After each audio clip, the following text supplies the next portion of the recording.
Today I am preparing ogbono soup, so I've laid down all the ingredients that I'm going to be using to cook this soup. This is ogbono.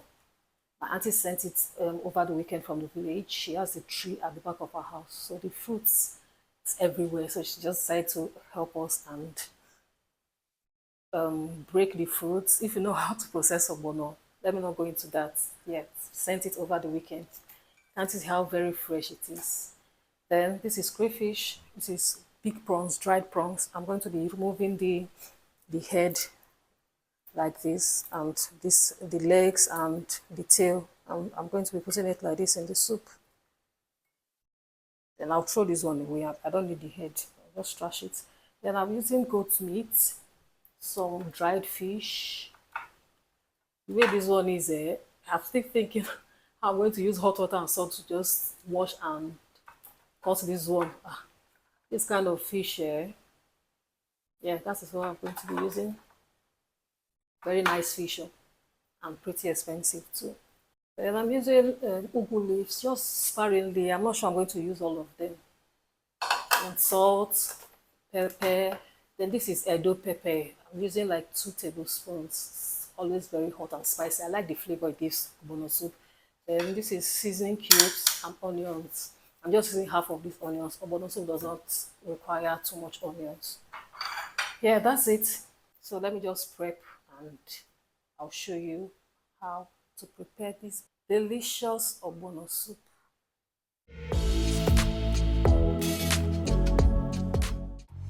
In a pot, pour in your desired protein. In this case, I'm using goat meat.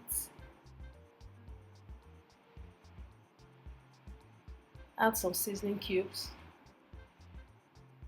salt, chili, and finally onions. Do not want to put too many onions in ogbono soup. I said okra soup. In ogbono soup, ogbono does not like too much onions because it will lose its sliminess if you add too much onions. So just add sparingly and allow to steam for less than 1 minute before adding some water to cook the goat meat or any protein of your choice. So after 1 minute, I poured in some water and continued cooking.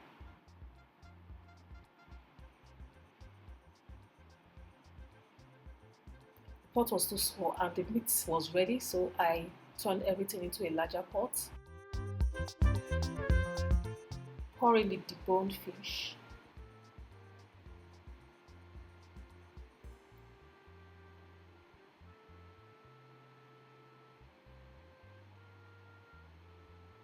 Add extra chili if you like pepper like me. Then add extra chili at this point.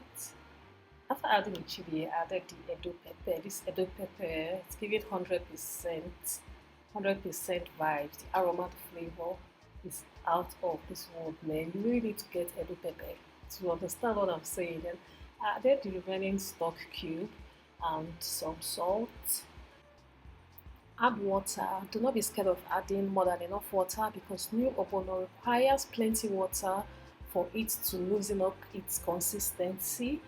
You can even cook this soup for over 30 minutes on the fire. The more it cooks, the better it becomes. So in a pot or in a plate, melt the ogbono with palm oil and ensure there are no lumps, because if there are lumps, trust me, you will see it. No matter how you cook this new ogbono, the lumps will still show. So add more than enough palm oil and melt all the lumps before pouring it into the soup.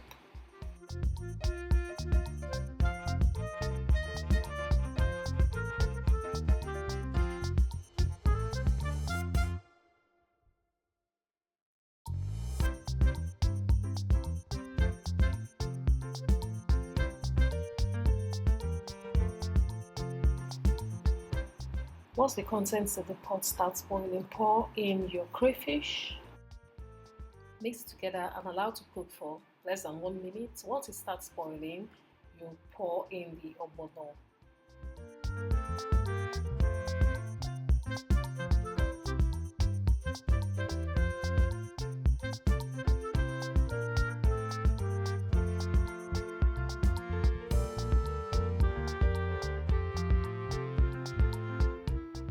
As soon as you pour in the ogbono, the aroma in your kitchen would be like everybody in your compound would know you're making ogbono soup.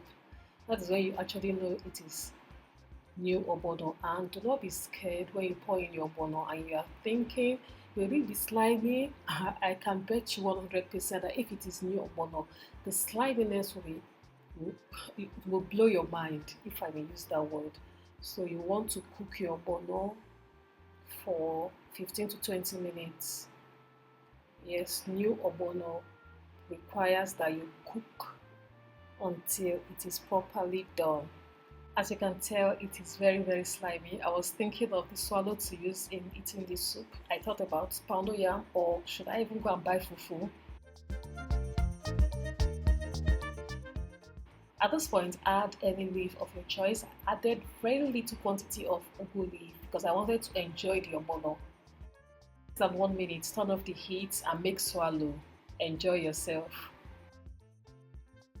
Thanks for watching. Kindly like, comment, subscribe, and I'll see you in my next video. Until then, remain blessed. Bye.